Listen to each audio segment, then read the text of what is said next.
the case of Jennifer Wilbanks. Jennifer Wilbanks was born on February 28, 1973, in Georgia, where she spent her entire life surrounded by family, friends, and work. It was in Duluth that she met her fiancé, John Mason, who was also 32 years old. John came from a wealthy family that owned a private medical clinic in Duluth. His friends him as a kind and caring person who was always willing to help those in need. Jennifer and John had been dating for about a year and seemed like the perfect couple. Everyone who knew them was excited when they announced their engagement. The wedding preparations were underway, and a lavish ceremony was planned for April 30, 2005, with several hundred guests invited. However, just 4 days before the wedding, on April 26, 2005, John reported Jennifer's disappearance to the police. He claimed she had gone for an evening run and never returned. John initially tried to find Jennifer on his own, but eventually sought help from law enforcement. The next day, April 27th, a massive search operation was launched, involving over 300 police officers and volunteers. They combed through the wooded areas and water bodies along the route Jennifer was supposed to run. Given the urgency of the situation, even off-duty police officers were called in to assist. One of the search teams found potential clues, including clothing, sneakers, and a strand of long, dark hair. All of these findings were sent to the lab for examination.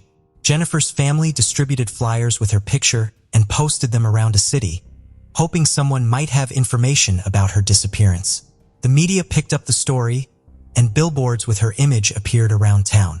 The police searched the home she shared with her fiancé, John, but found nothing suspicious. As the investigation continued, Major Donald Woodruff of the Duluth Police Department announced that Jennifer's disappearance was being treated as a criminal case, with the FBI and Georgia Bureau of Investigation involved. Despite a second day of searching, no signs of Jennifer were found.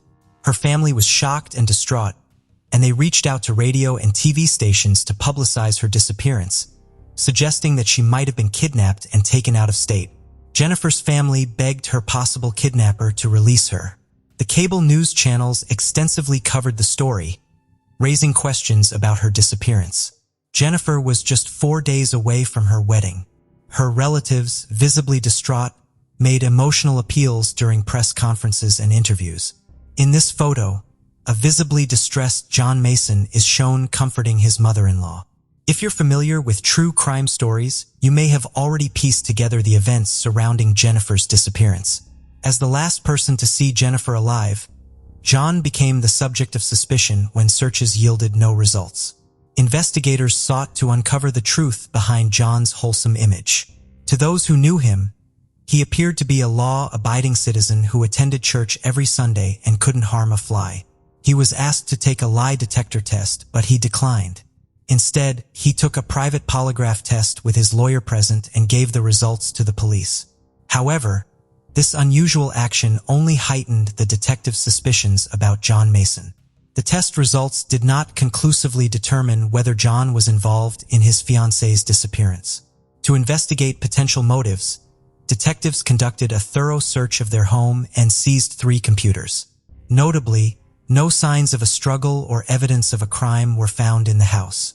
On the day before the wedding, Jennifer's family offered a $100,000 reward for information that could help find her either dead or alive. The police held a press conference to announce that they were ending the active search. According to the police chief, they had exhausted all possible leads in the area and found no clues, leading them to call off the search. Before we dive in, don't forget to subscribe to our new channel, where we uncover captivating and chilling cold cases that will keep you on the edge of your seat. You won't want to miss the twists and turns we have in store. Let's continue. John Mason attended the press conference but did not speak to reporters. Jennifer's uncle speculated that John was simply unsure of what to say, which only fueled speculation about his involvement in her disappearance. Initially, the police found some items, including clothes, shoes, and a lock of hair that they thought might be connected to Jennifer's disappearance. However, further investigation revealed that these items had no link to her case. The only suspect with a potential motive was John, and journalists were closely following him, making it seem likely that he was involved in her disappearance. However, no concrete evidence had been found. The next day, which was supposed to be Jennifer's wedding day, people gathered to pray for her safe return. On the evening of April 29th, John received a mysterious phone call from an unknown number. When he answered, he was shocked to hear Jennifer's voice on the other end. She told him that she had been kidnapped, taken to an unknown location, and forced into a physically intimate situation. She was crying and said that after everything was over, she was released, but now she was lost and didn't know where she was. John was overcome with emotions as he spoke to Jennifer, trying to remain calm to keep her calm as well. He was relieved to know she was alive, but soon, a new development would arise. After talking to John, Jennifer called 911 and reported her alleged kidnapping and release, stating that she was unsure of her location. The police investigation into Jennifer's disappearance led them to a payphone in Albuquerque, New Mexico, over 1,400 miles from her hometown of Duluth, Georgia.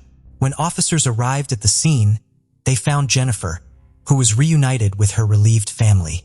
The family praised the efforts of the community and the media, believing their attention had persuaded the supposed kidnapper to release Jennifer. However, during her interview at the police station, authorities noticed discrepancies between Jennifer's account of her ordeal and her actual appearance. She claimed to have been held captive by a man and a woman in their 40s, tied up in a blue van. But when FBI agents questioned her, they found numerous inconsistencies in her story. Confronted with these discrepancies, Jennifer confessed that she had fabricated the entire kidnapping. Jennifer had actually left her fiancé, John, by telling him she was going for a run and instead boarded a bus to New Mexico. She explained that she had been overwhelmed by the pressure of her upcoming wedding and couldn't cope. Further investigation revealed that Jennifer had a history of problematic behavior, with 3 prior charges of shoplifting. Jennifer was involved in several incidents of theft before her infamous kidnapping case. In 1996, she stole $37 worth of goods from Walmart. The following year, at the age of 24, she was accused of stealing $17.40 worth of merchandise from a supermarket. She paid for the damages and completed community service, which led to the theft charges being dropped. However, in 1998, she was caught stealing again, with damages amounting to $98. There were also allegations of theft from families who had hired her as a nanny.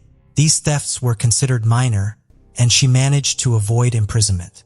After her disappearance and subsequent return, the attention shifted from the thefts to the large-scale search operation conducted by the state of Georgia, which cost nearly $60,000. Jennifer attributed her disappearance to the overwhelming pressure of her impending wedding. With numerous tasks to complete and limited time, she felt stressed and pressured. Authorities later stated that the wedding had become too much for her to handle. Duluth Police Chief Randy Belcher clarified that Jennifer's fiancé was innocent of any involvement in her disappearance, despite initial suspicions. Jennifer Wilbanks, dubbed the runaway bride, apologized publicly to her family, friends, and community for her disappearance. When she returned, her fiancé, John Mason, immediately gave her back the engagement ring she had left behind, signifying his ongoing commitment to their relationship. According to Mason, his commitment to Wilbanks was solidified when he proposed and gave her the ring, regardless of their unfinished wedding plans. Following her return, Wilbanks sought medical treatment to address underlying issues that contributed to her escape. However, her troubles persisted, and she was charged with making false statements related to her disappearance. This led to a guilty plea for perjury, resulting in 2 years of probation, 120 hours of community service, and a restitution payment of over $15,000 to the city. The situation took another turn when Wilbanks sued her now ex-fiancé, John Mason, in February 2006. They had ended their engagement, and Wilbanks claimed that Mason had exploited her trust during her treatment by selling the rights to their story for $500,000 without her knowledge.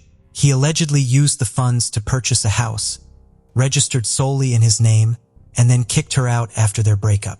Wilbanks sought $250,000 as compensation for her share of the house and an additional $250,000 in damages. After the failed wedding, John Mason filed a countersuit against Jennifer Wilbanks, claiming he suffered emotional distress from being left at the wedding and suggesting she might have been involved in her own disappearance. In December 2006, both parties dropped their lawsuits, reportedly as part of a settlement. Meanwhile, Jennifer's notoriety caught the attention of global media, making her a temporary celebrity. In the aftermath, several products emerged, such as a runaway bride action figure and a hot sauce called Jennifer's Hightail and Hot Sauce.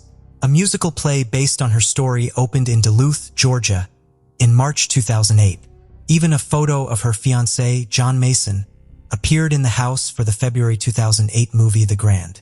Eventually, John Mason married another woman in February 2008 in a small ceremony at his parents' home.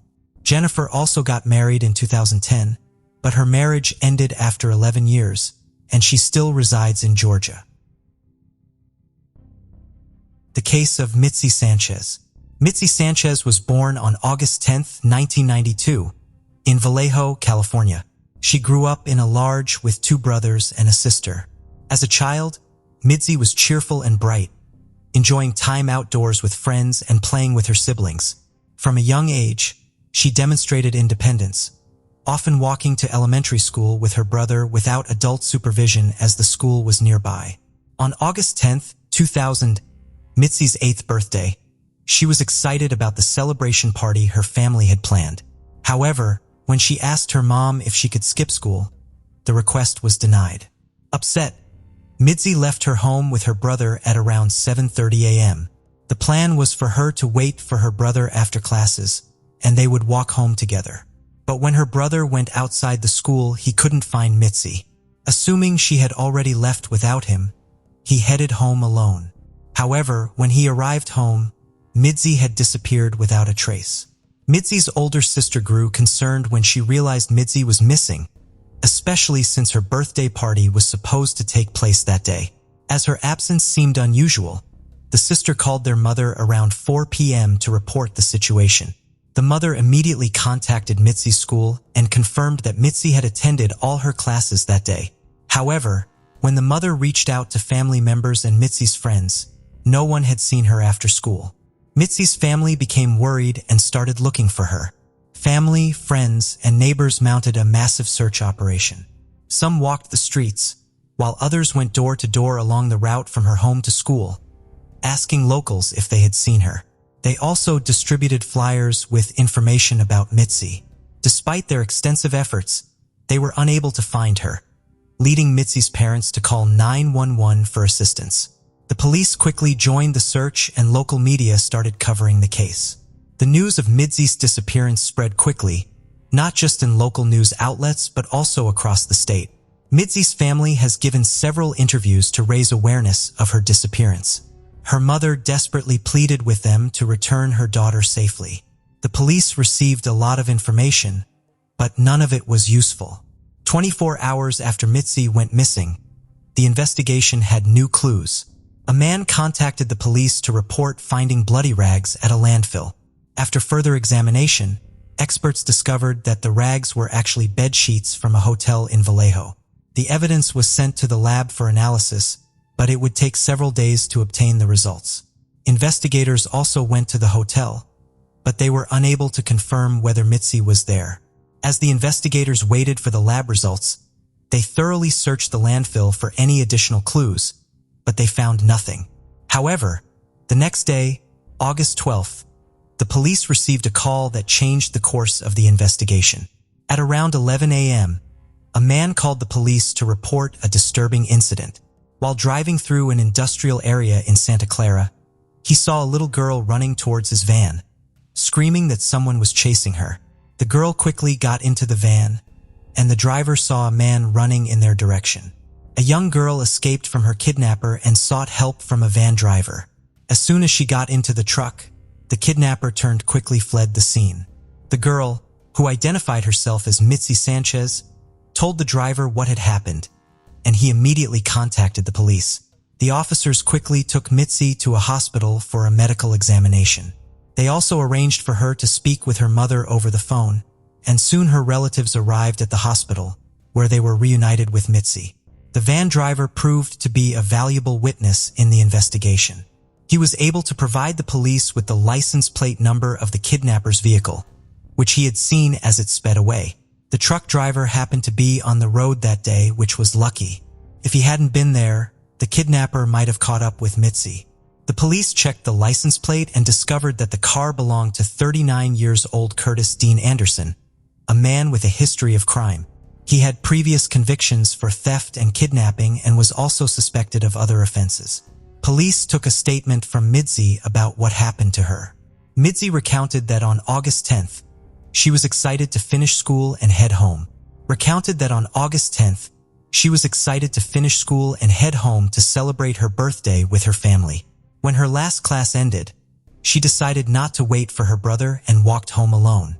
As she walked, she noticed a car parked by the side of the road about a few hundred yards away. Inside, a man was watching her through the rearview mirror. The girl felt uncomfortable, but she was not worried because it was daytime and she was walking on a familiar street. In addition, because she was young, she was not aware of the potential risks posed by strangers. Mity was approached by a man who got out of his car and asked for her help. He claimed to have a leg injury from an accident and needed assistance in retrieving a roll of tape from under the car seat. Despite feeling uneasy, Mity agreed to help, as her parents had taught her to assist others in need. However, as soon as Mity reached for the tape, the man's intentions became clear. He pushed her into the car, covered her mouth, and slammed the door shut. Mity tried to scream, but it was too late. The man drove away, Mity to watch in horror as they passed by her home, where her family was preparing to celebrate her birthday. The man eventually stopped in a deserted parking lot, where he gave Mity new clothes and forced her to change. He then threw away her old clothes in a nearby trash bin. He warned Mity not to try to escape, claiming he had a gun and that no one had ever managed to escape from him. For the next few hours, Mity was driven to an unknown location. Mity demanded to know why she had been kidnapped, but the man's response was that he had gone through a similar experience as a child. When night fell, he stopped the car again and began covering the windows with rags to conceal their location. He then shackled Mity's leg with a chain and padlock. The man pulled out a bottle of alcohol and insisted that Mity drink some. Despite her initial reluctance, she eventually gave in. He took pictures of her using a camera. The perpetrator then lay down in the car to sleep. Fearing that she would be at his mercy if she fell asleep, Mity stayed awake and began thinking of an escape plan. Her chance came when she saw a police car driving past the parking lot. However, it was too far away, and she realized that even if she screamed, the officers would not be able to hear her. The next day, the perpetrator continued to drive Mity around the city, forcing her to sit on the floor of the car and covering her with sheets to conceal her from view. At one point, he briefly stepped out of the vehicle, giving Mity an opportunity to try and escape. She attempted to free her leg from the chain but quickly realized it was impossible. She also found a nail file and tried to use it to unlock the padlock, but unfortunately, it didn't work. When the perpetrator returned to the car and drove away, he made a disturbing claim. He had stopped by Mity's parents' house. Under the guise of a good citizen, he asked for flyers to distribute around town, further manipulating the situation. Mity was left feeling shocked and overwhelmed, knowing she had been so close to home, yet still remained in captivity. Over the next few hours, the perpetrator repeatedly stopped the car, getting in and out. Eventually, he drove to a remote area outside of town and parked. There, he committed a sexual assault against Mity, leaving her in a state of shock. Afterward, the perpetrator fell asleep.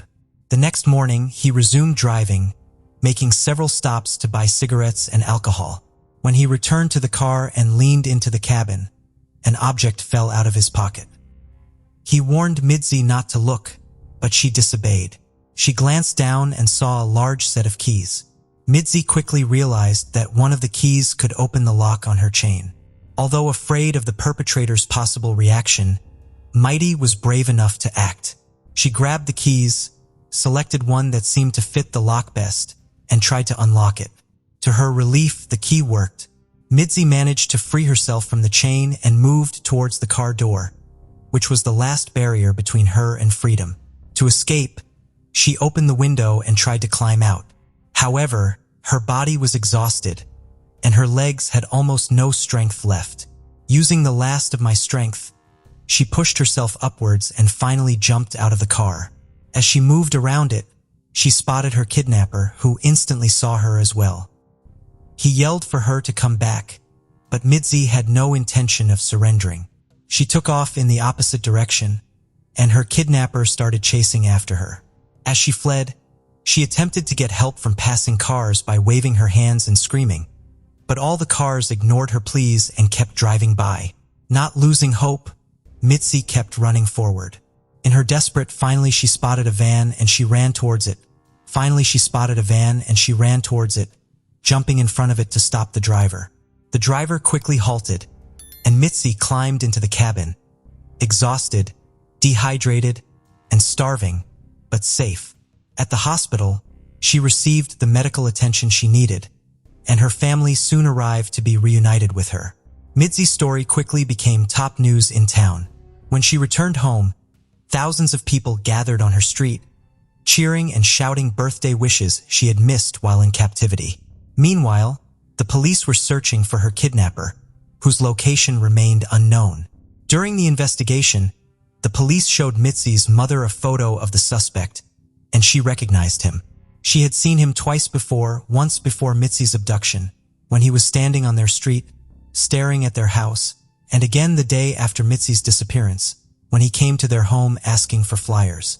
Police eventually arrested the suspect, Curtis. He confessed to Mity that she was not his first victim and that no one had ever managed to escape him before. Curtis's careful planning and execution suggested he had experience with similar crimes.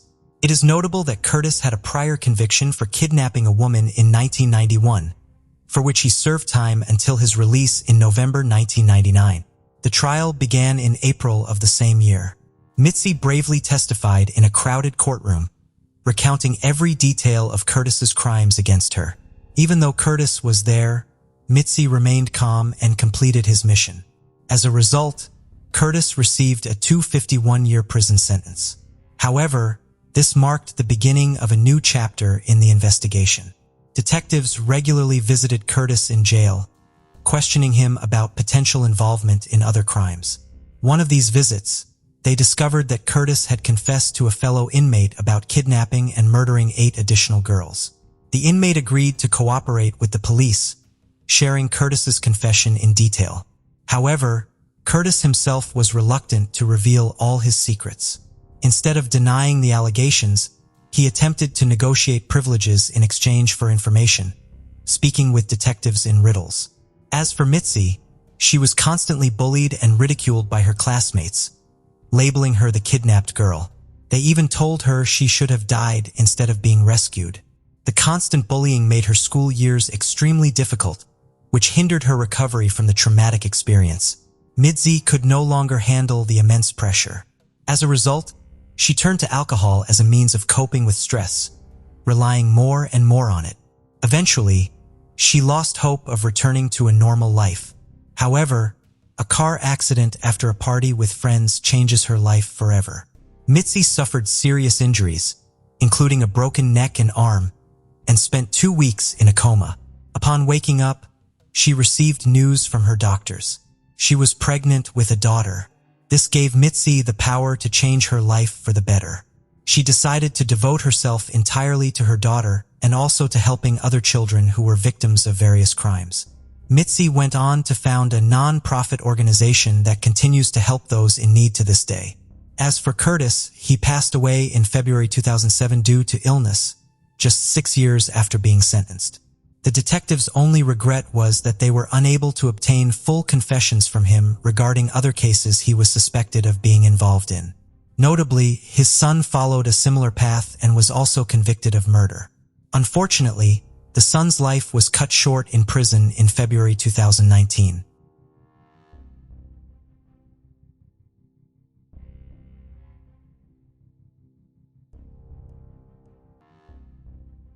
The case of Lorie Hacking, the pregnant woman whose body was found in a city landfill, highlights how even a seemingly insignificant lie can lead to serious and tragic consequences. Behind every lie lies a motive, whether it's a desire to avoid punishment, gain advantage, or simply to maintain appearances. In some cases, lies are used to protect confidentiality or spare someone's feelings. In the case of Lorie Sarr, the story began with a small deception that snowballed into a devastating tragedy. Her mysterious disappearance in February 2004 sent shockwaves through Salt Lake City. Her husband, Mark Hacking, reported her missing, a massive search effort that captured national attention. However, the shocking truth behind Lorie's disappearance would soon come to light. Mark Hacking's deceit stemmed from childhood trauma and a fear of not meeting others' expectations. As the details of his lies unraveled, the media frenzy intensified, with the case becoming the subject of numerous television talk shows and feature films. Lorie Sarr, also known by her married name Lorie Hacking, was born in 1976. The tragic circumstances of her disappearance shed light on the destructive power of dishonesty and the devastating impact it can have on individuals and their loved ones. On December 31st, in the quaint city of Fullerton, nestled in California, a girl began her journey in the most unlikely of places, a children's orphanage, where she was placed immediately after birth.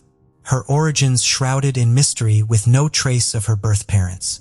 At the tender age of 2, fate smiled upon her as she was welcomed into the loving embrace of a religious couple, Thelma and Geraldo Suarez. Geraldo, hailing from the sun-kissed lands of Sao Paulo, Brazil, found himself teaching the intricacies of Portuguese and English at Sunny Hills High School. It was amidst the bustling streets of Rio de Janeiro in the early 70s where he crossed paths with Thelma. Their shared mission for the Church of Jesus Christ of Latter-day Saints cemented their bond, leading to a union in matrimony. Despite their devotion, biological children eluded them, but their hearts remained open to the blessings of adoption. Their journey brought them to Fullerton in the late 70s, where they embraced parenthood with open arms, welcoming Lorie into their lives. In 1987, another addition, a son named Paul, completed their family. However, life's journey took an unexpected turn, leading the couple down separate paths, and the adopted children found solace under Thelma's care. Relocating to the tranquil town of Orem, Utah, mother and children forged ahead. Lorie and Paul flourished, traversing the halls of local high schools and later venturing into the realms of higher education. Lorie in particular blossomed into a compassionate, spirited young woman, her warmth and kindness touching the lives of all who crossed her path. Amidst the tapestry of her upbringing, Lorie found love for the first time at the age of 19, a chapter in her life marked by the gentle whispers of romance and the promise of a future yet to unfold. Lorie's path intertwined with that of her future husband, Mark Douglas Hacking. Born in April 1976 in the heart of North Carolina, Mark hailed from a lineage of esteemed medical professionals. As the youngest of 3 sons in the illustrious Hacking family, Mark inherited a legacy of excellence. His father, Douglas Hacking, stood as a prominent pediatrician, while his mother, Helena, contributed her expertise as a nurse. Mark's older brothers, Scotty and Lance, carved their own paths of success in the realm of science. Mark exuded an aura of determination and ambition, mirroring the aspirations of his esteemed kin. With dreams of pursuing a medical career akin to his family members, Mark radiated care and attentiveness, embodying the essence of a devoted family man. It was under the serendipitous veil of fate that Lorie crossed paths with Mark, and from that moment their bond remained unbroken. After 5 years of nurturing their romance, the couple took the leap into matrimony, forging a life together within the quaint confines of Salt Lake City, Utah. By then, Lorie had already flourished in her career, ascending to the role of senior assistant manager in a prestigious company, while Mark, with honors adorning his academic journey, embarked on his medical odyssey at the University of Utah. Amidst their shared joy, the couple reveled in the anticipation of impending parenthood, with Lorie's pregnancy casting a radiant glow upon their lives. Plans for a new chapter unfurled as they prepared to relocate to North Carolina, where Mark would pursue his medical residency and Lorie her professional endeavors. Theirs was a tapestry of promise and potential, woven with dreams of a blissful future. Yet fate's cruel hand intervened on July 19, 2004, shattering their idyllic existence. Lorie, 3 months pregnant, vanished without a trace, leaving behind a void of uncertainty and despair.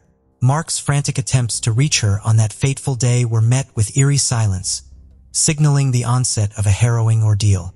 As the days stretched into an agonizing abyss of unanswered questions, the mystery of Lorie's disappearance veiled their once bright future in a shroud of darkness. Several hours elapsed before Mark made his way to the police station, his heart heavy with worry as he reported the inexplicable disappearance of his 27-year-old pregnant wife. According to Mark's account, Lorie had ventured to a nearby park in the morning, a routine part of her pre-work exercise regimen, but failed to return home thereafter. Initially assuming she had proceeded directly to her workplace, Mark's concern deepened upon discovering Lorie had left her phone behind. As he recounted the events to attentive police officers, Mark's voice trembled with apprehension. However, protocol dictated that a formal search for a missing adult would commence only after a 24-hour period had elapsed since the disappearance. Undeterred by bureaucratic timelines, Mark resolved to initiate his search, driven by the fear that Lorie may have fallen ill and required assistance. Setting out to the park where Lorie had intended to visit that day, Mark's hopes were dashed upon finding her car parked at the neighborhood's periphery, yet no sign of Lorie in sight.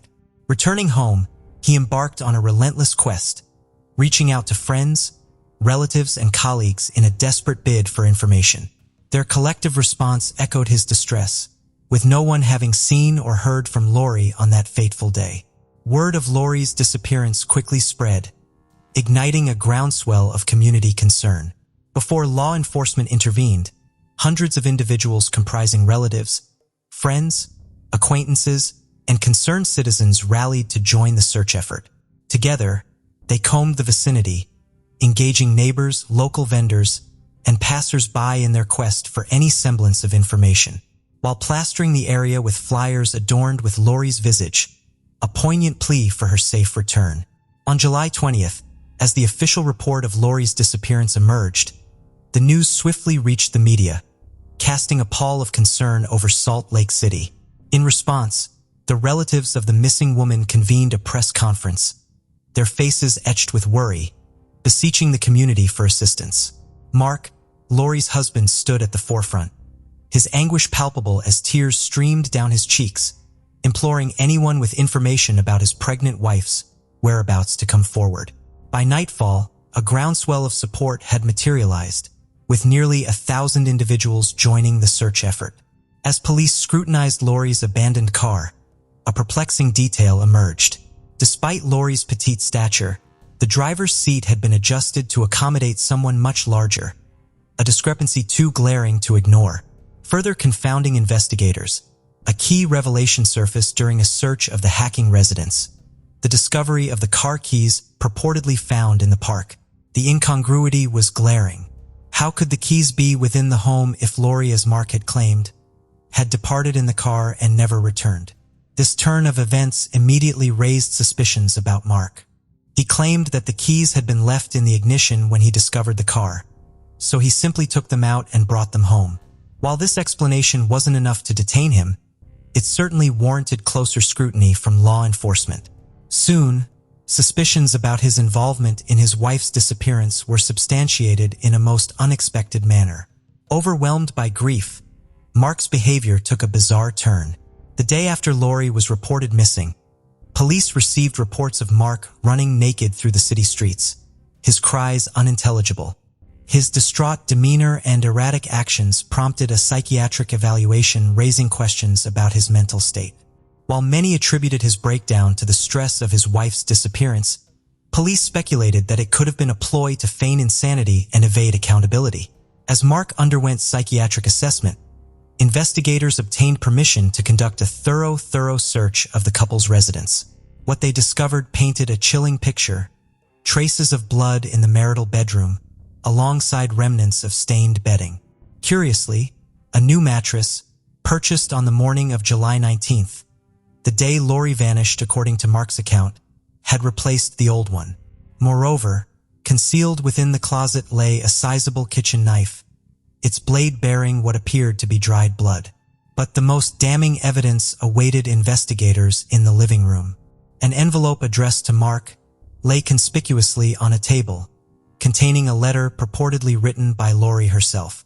In the letter, Lorie accused Mark of betraying her trust throughout their marriage, declaring their need to part ways.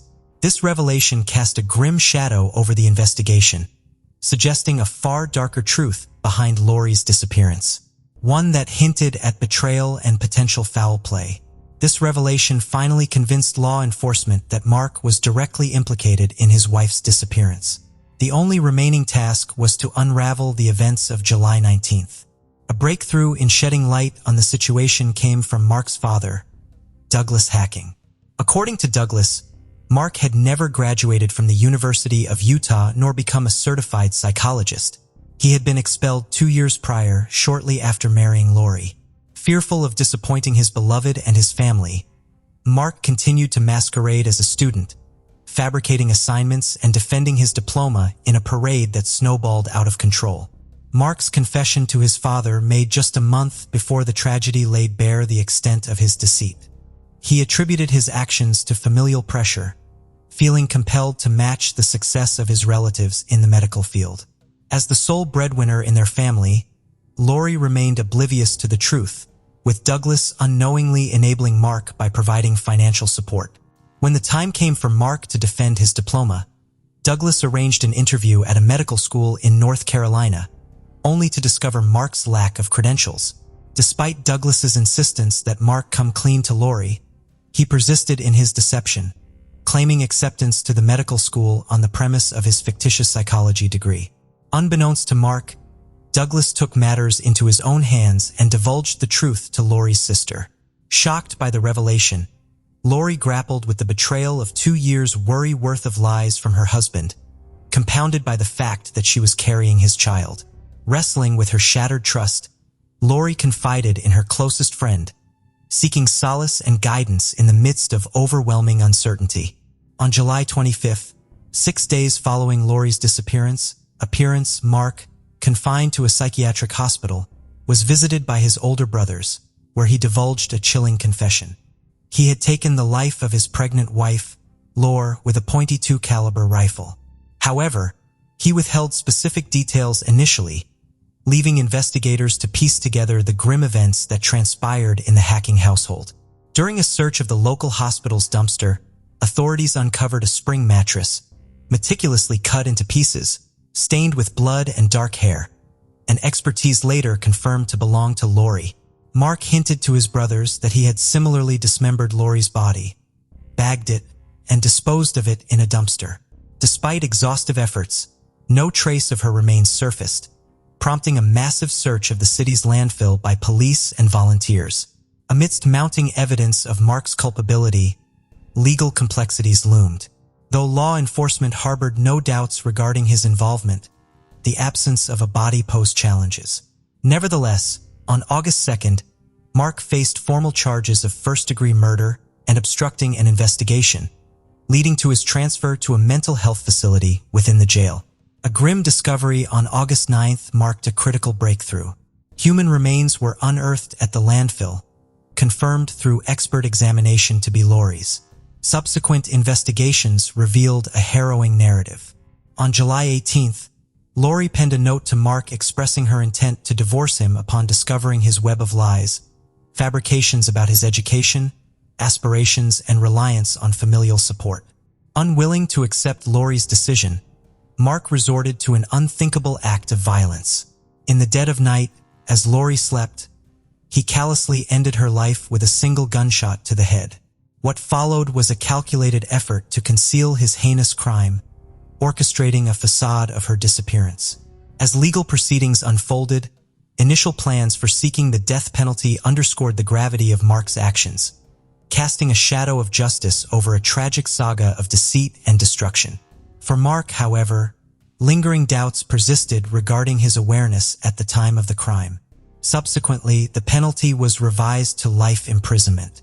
Only in April 2005, under mounting evidence and legal counsel's advisement, did the accused confess to the murder. Yet, he remained unable to articulate a motive for his actions.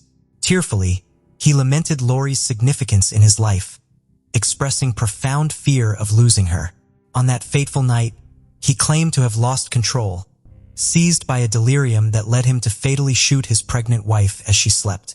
Mark attributed his mental instability to familial pressures, which he perceived as relentless demands for academic excellence and unattainable standards. Following his university withdrawal, he bore the weight of shame for failing to meet these expectations, spiraling into a web of deceit from which he could not escape. Throughout court proceedings, Mark appeared in a bulletproof vest, facing incessant death threats. On June 6, 2005, the defendant was convicted of first-degree murder and sentenced to life imprisonment, eligible for parole no sooner than 2035. Despite Mark and his legal team's appeals, all attempts to overturn the verdict were fruitless. Upon hearing the verdict, the murderer himself acknowledged the prison as his rightful abode, acknowledging the impossibility of fully atoning for his actions. The consequences of his unfathomable crime reverberated, leaving irreparable scars on the lives of all involved. Lorie's family made the poignant decision to erase the name Hacking from her headstone, laying her to rest under her maiden name, Suarez. For Thelma, this symbolic act served to sever ties with the man who had robbed her of her daughter and the promise of a future grandchild. A year into his incarceration, authorities discovered that Hacking was profiting from the sale of personal items, including autographs, palm prints, and even prison letterheads, on an online murder auction website. Upon being interviewed, Hacking voluntarily ceased this activity and expressed remorse for his actions. Remarkably, in the years following his imprisonment, Hacking maintained correspondence with his former mother-in-law, Thelma Suarez. Despite the deep anguish of her loss, Thelma, guided by her faith, extended forgiveness to her son-in-law and endeavored to find solace amidst the enduring pain. The tragic case of Lorie Suarez became the focal point of an episode in the television series Escape. It also sparked extensive discussions on various talk shows and documentary projects, including being featured as the inaugural episode of the crime television series Lies Worth Dying For. Furthermore, in 2014, the second season of My Dirty Little Secret dedicated an episode to the murder of Lorie Hacking. The case of Brianna Zunino. A lot of people are concerned that an autopsy is scheduled today to identify a woman's body that was found in Reno, Nevada on Friday. There is a possibility that it could be the missing college student, Brianna Denison. The body was found in a field on the edge of the campus of the University of Nevada, which is less than 10 miles from the house where Denison was last seen in February. Brianna Zunino Denison, a vibrant 19-year-old college student with a bright future, vanished without a trace, sending shock waves through the community and igniting a relentless search for answers. As news of Brianna's disappearance spread, an army of volunteers, law enforcement agencies, and concerned citizens came together, determined to bring her home safely. Brianna's family and friends, gripped by fear and uncertainty, clung to hope while sharing stories of her infectious laughter, unwavering spirit, and love for life. Days turned into weeks and weeks into months as the search intensified. The quest for answers led investigators down a dark and twisted path, uncovering a heinous series of crimes. Law enforcement tirelessly pursued leads, meticulously piecing together the puzzle surrounding Brianna's disappearance. Their dedication and determination remained unwavering in their pursuit of justice. This is the story of Brianna Zunino Denison, a young woman whose life was tragically cut short, but whose memory continues to inspire. Brianna Zunino Denison was born on March 29, 1988 to Jeff Denison and Bridget Denison. Her mother lovingly called her Breezy because she reminded her of a refreshing breeze on a cool summer day. When Brianna was 6 years old, her father passed away, which was a difficult time for the family, as the loss of a loved one always is. However, she persevered through the pain with the support of her loved ones. She spent her childhood in Reno, Nevada, and her mother's native town of Mendocino, California. Brianna's passion for traveling and world cultures took her to Hawaii, New York, Mexico, Jamaica, Japan, Italy, Egypt, Hungary, Austria, and France. She studied abroad in Rome, Italy, for a year with her family. Her ability to connect with people from all walks of life became part of her radiant personality. Brianna was raised in a tradition that valued children as the most precious possessions. Her relatives and close friends instilled in her the importance of being a loving, spiritual, respectful, and trusting human being. She had a deep affection for children and animals, particularly her dog, Ozzy. Brianna graduated from Reno High School in February 2006 and was a sophomore at Santa Barbara City College, where she was majoring in child psychology. On January 20th, 2008, Brianna returned home to Reno from sunny Santa Barbara during the winter break to visit some friends and family. She and her friends had attended events organized by Summer Winter Action Tours LLC, a travel agency that catered to students. They also attended the Martin Luther King Jr. Gala weekend in Reno, which Brianna had reportedly attended in the past. On that specific day, she was last observed alive at approximately 4 a.m. Pacific time at her friend's house near the University of Nevada campus on McKay Court in Reno. She had gone there to sleep after attending a party at the Sands Regency on North Arlington Avenue. When her friend woke up the next morning around 9 a.m., Brianna was nowhere to be found. A small blood stain was noticed on the pillow where Brianna had slept that night, and her cell phone, purse, and shoes were all left at the house, which prompted her friend to alert Brianna's parents and local authorities. When investigators arrived, they assessed the crime scene. In the following days, detectives conducted a forensic investigation of the McKay Court residence, where Brianna was staying. When she was abducted, they found DNA on a doorknob that belonged to an unidentified male. The investigators were able to confirm that the blood on the pillow belonged to Brianna and began focusing on a kidnapping scenario. The detectives began searching the University of Nevada, Reno area for Brianna, and the Federal Bureau of Investigation, FBI, joined the search efforts. The DNA found on the doorknob the night Brianna disappeared was linked to at least 2 sexually motivated attacks in the same area in the previous months, one on November 13th and the second on December 16th, 2007. On January 29th, 2008, a woman from Reno claimed that she knew another victim who had revealed that she was raped at gunpoint in a garage on the University of Nevada, Reno campus in October 2007. However, the victim had not reported the crime. The investigators released a description of the potential suspected perpetrator based on this information, which was considered a positive lead. Identifiers used by women who had been sexually assaulted by the suspect were used to track down the perpetrator. The detectives began interviewing nearly 100 registered sex offenders who live within a mile of the McKay Court home, but none seemed to be responsible for Brianna's disappearance. Around 1,700 people, including Nevada's then First Lady, Dawn Gibbons, wife of then Governor Jim Gibbons, volunteered to participate in a physical search of a 100-square-mile area to find Brianna, who went missing, but to no avail. On February 15, 2008, a man named Albert Jimenez in Reno was just returning from his lunch break at a Subway restaurant. As he was walking by the road, he noticed bright orange-colored fabric standing out among a pile of discarded tree limbs lying in a ditch near a Reno business park.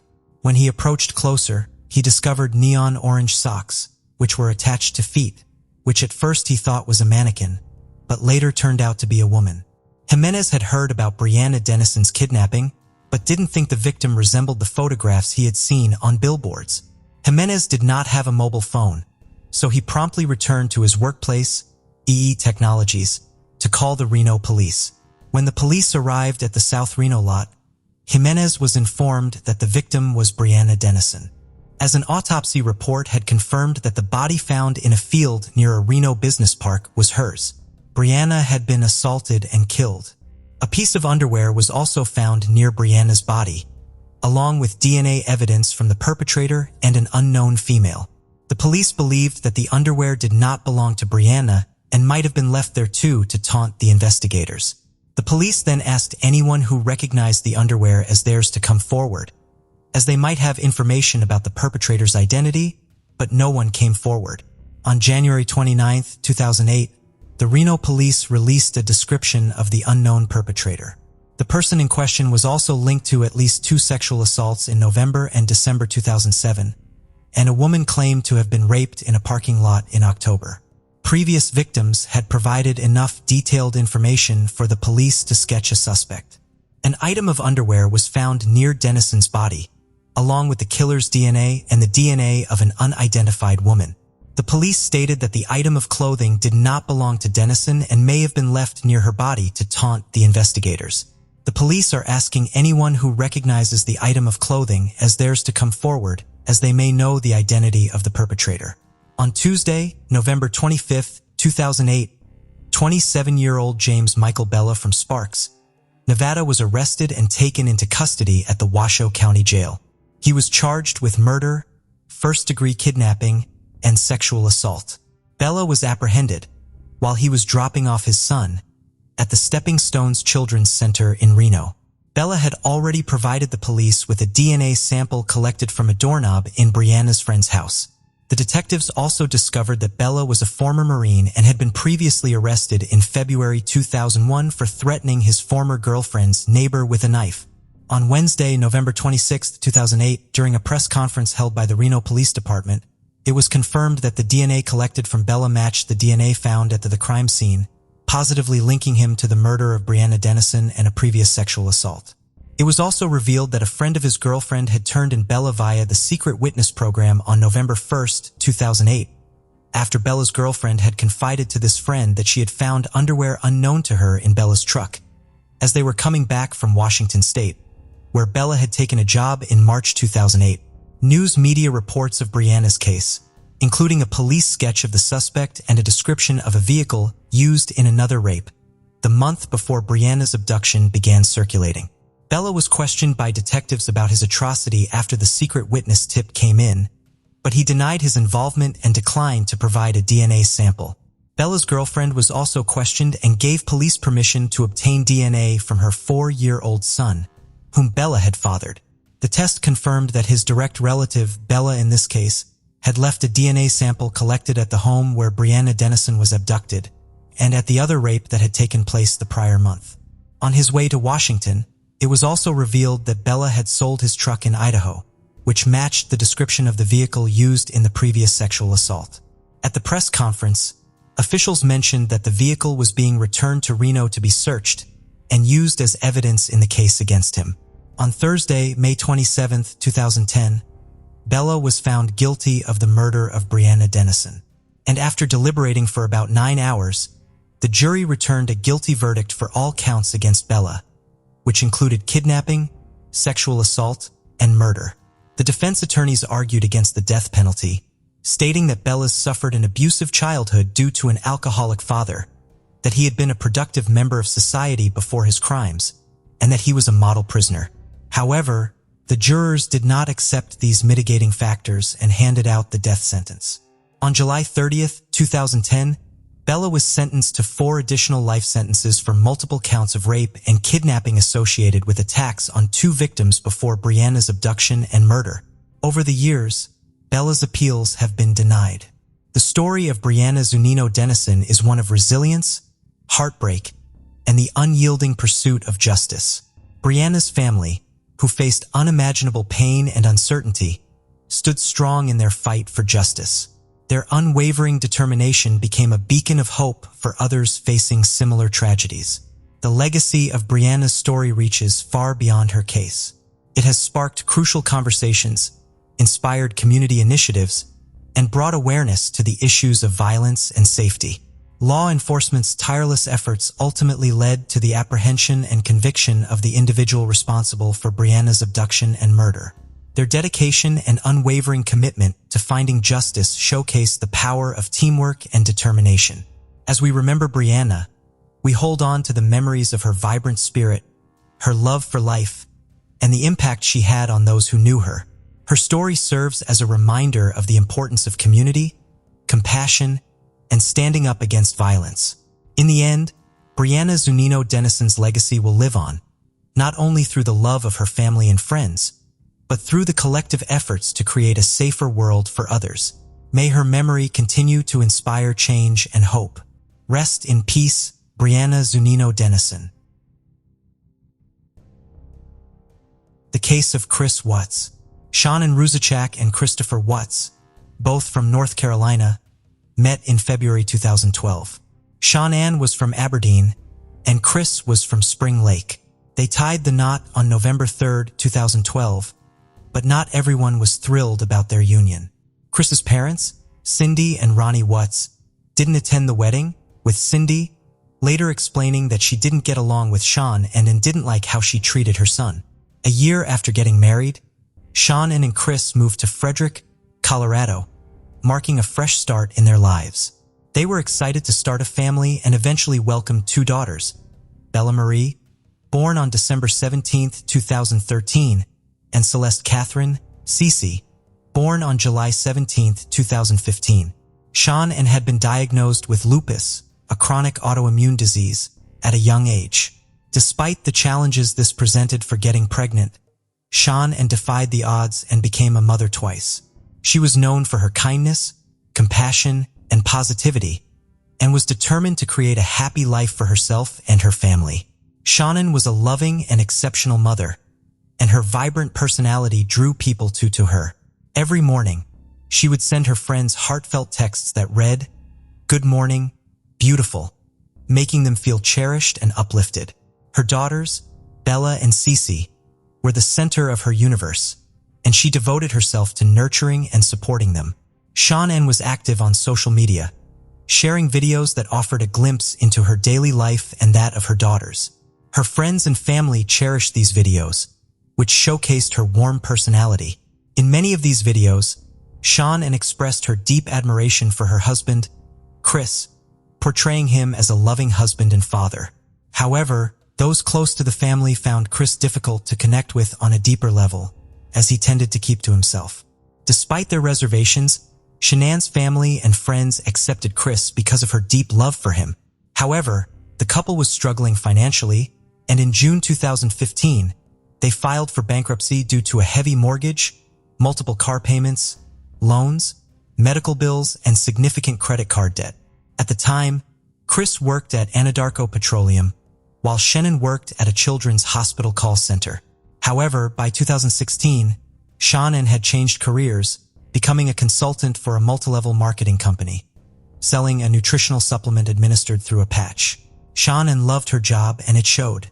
As her coworker Cynthia de Rosette put it, she had a way of making everyone she met feel her positive energy. Despite being happy with her life, Shanann had one wish: to have a baby boy to complete her family with her husband and 2 daughters. In spring 2018, Shanann got an unexpected but wonderful surprise. She was pregnant again. Overjoyed and excited, she wanted to capture her husband Chris's reaction, so she planned to surprise him on May 28th with the news. Further tests confirmed Shanann was having a baby boy. Shanann and Chris chose the name Nico for their new baby. When they told their daughters Bella and Cece they would be big sisters, the girls were happy. In the summer of 2018, when Shanann was pregnant with Nico, she visited her family in North Carolina while Chris stayed behind in Colorado for work. Shanann took her daughters, Bella and Cece, to visit Chris's parents, Cindy and Ronnie, despite having a strained relationship with them. During the visit, Cindy prepared a snack for Cece without considering Shanann's prior warning about Cece's severe nut allergy. As a result, the snack contained peanuts, which put Cece's life in danger. Shanann was deeply disturbed by this incident, feeling that Cindy had recklessly disregarded her granddaughter's safety. Shanann expressed her outrage and disappointment in a text message to Chris, accusing his mother of intentionally trying to provoke her by putting Cece's life at risk. She urged Chris to confront his father about Cindy's behavior, implying that if Chris didn't take action, it would suggest he was complicit in his mother's harmful actions, and that Shanann's concerns for her children's safety were justified. While Shanann was visiting her family in North Carolina, she noticed a sudden change in Chris's communication style. He stopped responding to her messages and calls, leaving her confused and concerned. When she asked him what was going on, Chris explained that he had taken on more responsibilities at work due to the arrival of new employees, but reassured her that everything was fine. A week later, Chris flew to North Carolina to spend time with Shanann and their 2 daughters, Bella and Cece. The girls were excited to see their father and ran to hug him as soon as he arrived. Chris was enthusiastic in his greeting, scooping them up in a tight hug. However, his greeting to Shannon was noticeably colder. Instead of a kiss, he simply nodded at her. Shannon felt hurt and surprised by Chris's distant behavior, and she couldn't help but confide in a friend about her growing concerns through a text message. Shannon felt like she was living with a stranger, not the man she married. She was saddened and confused by the change in Chris. When they were in the same room, he refused to talk to her, and instead, they communicated through their phones. Shannon sent a heartbreaking text to her friend explaining the situation, and even shared a photo of them sitting on separate couches facing away from each other. Shannon suspected that Chris might be interested in someone else, which shocked her friend. However, her friend disagreed, saying that Chris loved Shannon too much to do that. But Shannon was devastated because Chris had told her that he no longer thought they were compatible. This was a huge surprise to Shannon, who had always believed their love was strong. Chris had confessed to Shannon and that he had hoped getting her pregnant would change his feelings, but it didn't. Shannon was devastated to hear this, as she treasured their relationship and thought their love could overcome any obstacle. Desperate to save her family, Shannon proposed that they attend couples counseling to work through their issues. However, Chris refused. Shannon was willing to do whatever it took to rescue their relationship, but she realized Chris was not willing to meet her halfway. Despite her best efforts, Shannon came to understand that Chris was unwilling to compromise on anything. After their return to Colorado from North Carolina, the family settled back into their routine. However, Shannon soon left for another business trip, this time to Arizona. During her trip to Arizona, Shannon's friends noticed a change in her behavior. She seemed confused, distressed, and not her usual cheerful self.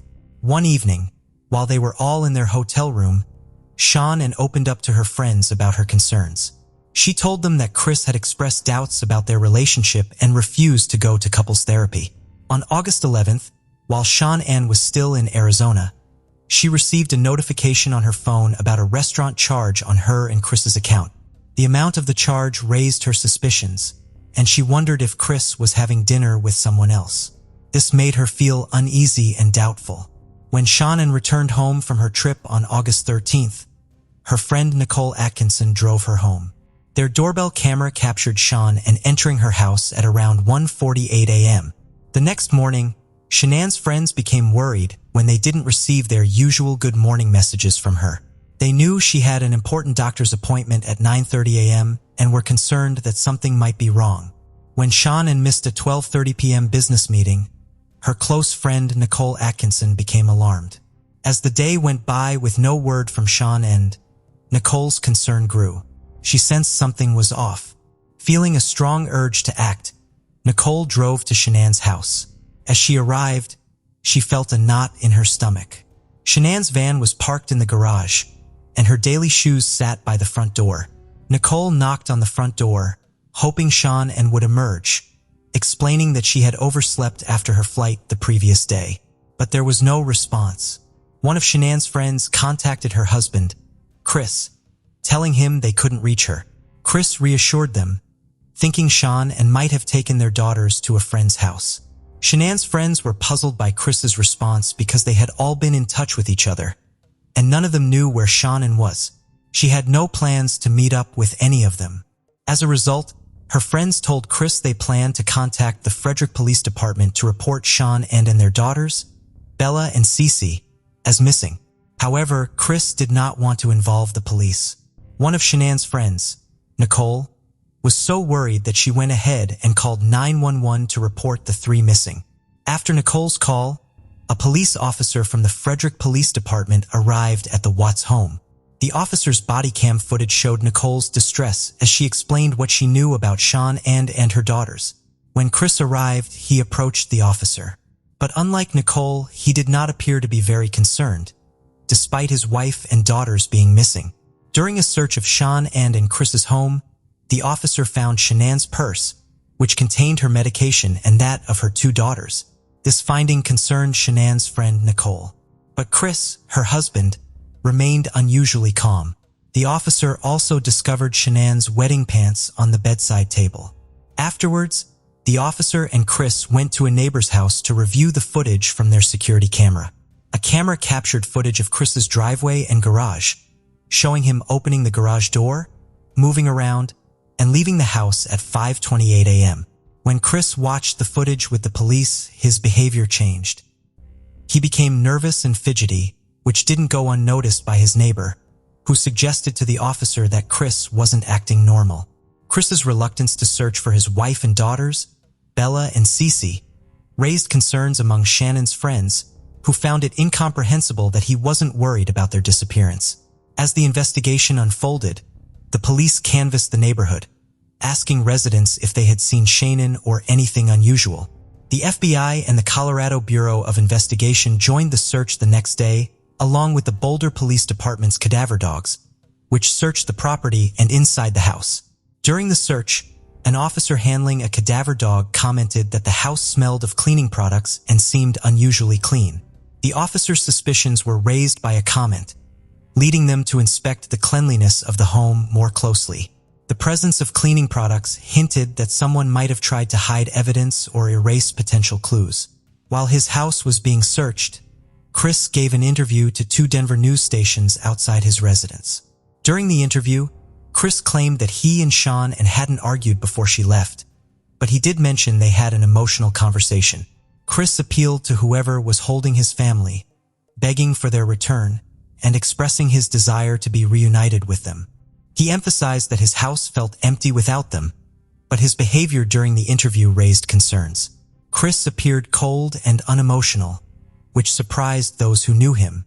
Shannon's friends, who watched the interview, were disgusted by Chris's nonchalant demeanor, finding it strange and contradictory to his plea for his family's return. On August 14th, Special Agent Coda conducted an interview with Chris. During the conversation, Chris suggested that Sean might have taken the girls to a friend's house to unwind. Meanwhile, the police station received a flood of tips about possible sightings of Sean and the girls. The department received various photos, which Chris was asked to review to see if he could identify his missing wife and daughters. However, he was unable to provide any identifications. Agent Coda also asked Chris about his marriage to Sean during the interview. Chris claimed that he had never been unfaithful to Shannon, and to the best of his knowledge, she had never been unfaithful to him either. He explained that they were the type of couple who would confide in each other if they ever felt tempted to stray. One notable aspect of Chris's behavior during the interview caught Agent Coda's attention. Chris frequently made hand movements towards his neck. Agent Coda's intuition was growing stronger, suggesting the movements might be pointing to a more sinister truth. During the interview, Agent Coda stepped out briefly to share his concerns with the other officers, suspecting Chris might have strangled Sean. As the hours ticked by with no sign of Sean and her daughters, the loved one's anxiety turned to desperation. Despite their fears for Shannon's safety, they held on to the glimmer of hope that Bella and Cece might still be alive. The lack of updates from the authorities only added to their distress. After a 3-hour interrogation, Chris was released from the police department, but the police instructed him to return the next day, August 15th, for a polygraph test. Here's what happened. Chris agreed to take a polygraph test to help with the investigation into his family's disappearance. On August 15th, Chris picked up his father from the airport and went to the Frederick Police Department, where Tammy Lee from the Colorado Bureau of Investigation administered the test. During the test, Chris denied any involvement in his family's disappearance and claimed not to know where his wife Sean was. However, the results of the test were not in Chris's favor. This led the detectives to strongly suspect that Chris was responsible for the deaths of his wife and daughters. Tammy Lee, a highly skilled polygrapher, confronted Chris about the test results. Chris admitted that he had caused Sean emotional pain, but denied physically harming her. He also confessed to having an affair with a coworker named Nicole Kessinger, which he deeply regretted. Despite his confessions, Chris still denied any involvement in his family's disappearance. At one point, he asked to have his father, Ronnie, present during the interview. The officers were hesitant, worried that this might lead Chris to ask for a lawyer. Chris' father was allowed to accompany him in the interrogation room, a risky move that detectives hoped would prompt Chris to confess. And it worked. Chris admitted to killing Sean but claimed he did so because she had harmed their daughters, Bella and Cece. However, This excuse was immediately met with skepticism by Shanann's friends, who knew she would never hurt her children. In fact, Shanann was eagerly awaiting the birth of her third child, a son named Nico. During the interrogation, Chris disclosed the location of Shanann's body, which he had buried in a shallow grave at one of his work sites. He also revealed that he had disposed of his daughter's bodies in oil tanks. Despite this, Chris continued to deny any involvement in their deaths. Even after being arrested and taken into custody, the detectives never believed Shanann was responsible for harming her daughters. In the end, Chris pleaded guilty to avoid the death penalty and was sentenced to life in prison without parole.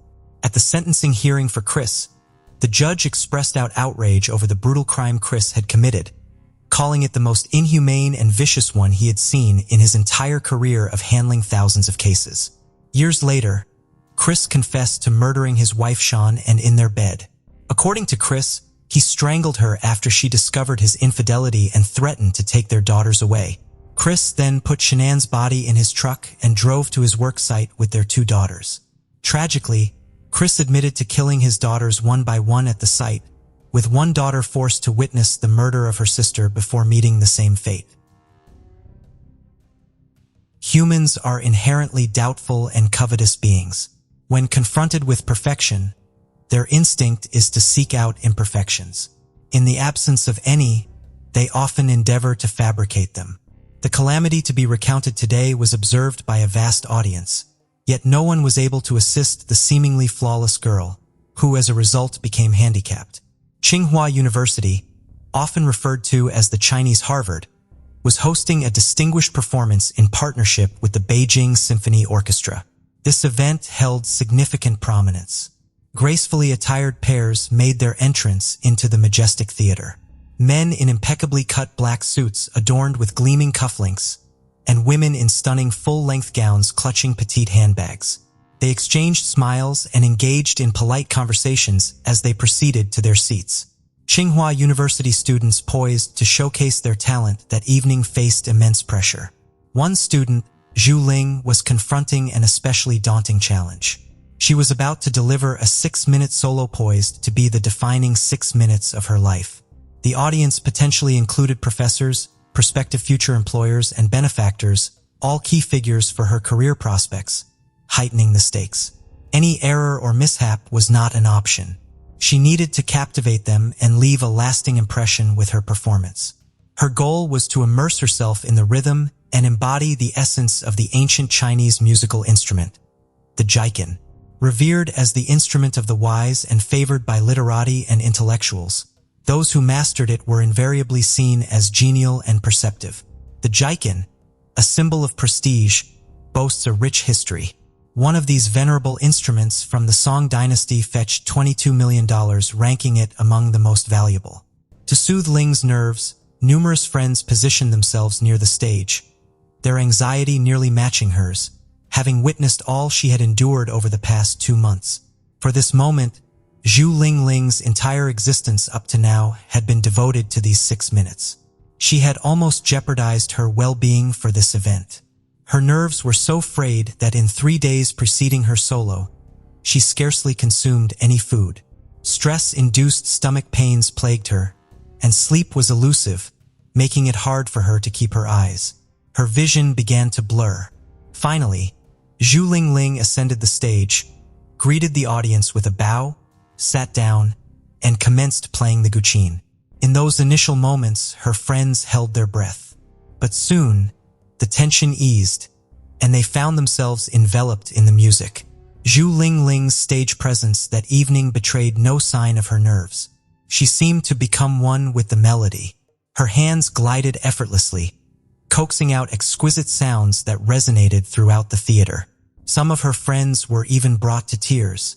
It appeared that Zhu Ling had channeled all her accumulated stress and anxiety of the past 2 months into her performance, transforming it into a form of emotional release.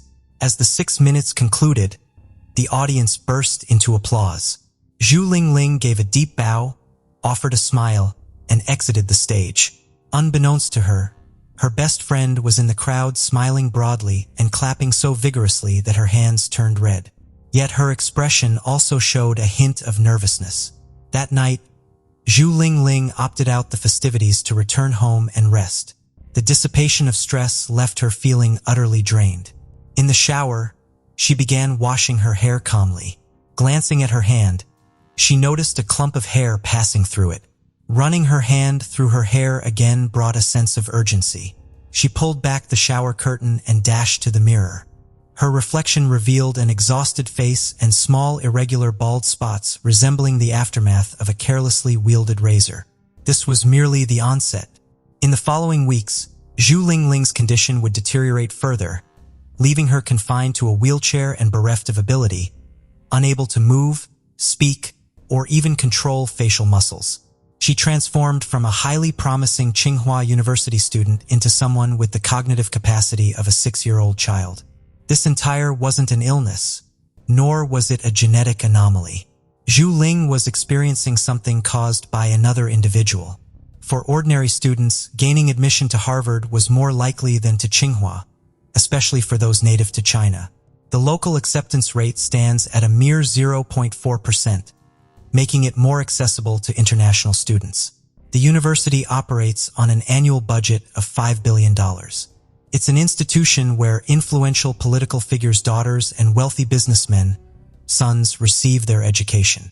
Each of them is exceptionally intelligent and well-educated with high intellectual capacities. The real challenge isn't just in securing admission, it's surviving the intense competition and rivalry among the students. Some alumni have admitted that to stay at the forefront, they engaged in various manipulations, betraying comrades, engaging in deceit, and stabbing others in the back, all driven by the unyielding competitive spirit fostered at this institution. In 1994, Zhu Ling was among the 31 chemistry undergraduates at Sing University. She ranked in the top 3 of her cohort, which consisted of 20 males and 11 females. Zhu Ling was often regarded as the epitome of excellence, the cream of the crop among students. Indeed, Zhu Ling was not only intelligent, but also tall and striking in appearance. Everyone foresaw a bright future for her, destined for significant accomplishments. Zhu Ling also had a charismatic and assured presence. Her arrival in the dormitory sparked envy among others. She had a knack for attracting a circle of friends and admirers, thanks to her warm demeanor towards others. She roamed the campus, attended lectures diligently, completed her assignments, and many marveled at her seemingly boundless energy. However, after a few months, a peculiar and unexplainable decline in Zhu Ling's condition began to be observed by all. She appeared less strained even during graduation week. But suddenly, Zhu Ling seemed to vanish. She began arriving later than her peers and consistently looked exhausted in lectures. Sitting there, she'd sweat as if overheating. Zhu Ling struggled to concentrate on the class content. Severe stomach pain plagued her, leading many, including her instructors, to believe it was stress-related. Seeking relief, Zhu Ling went to the school clinic for pain relievers, but they provided minimal respite.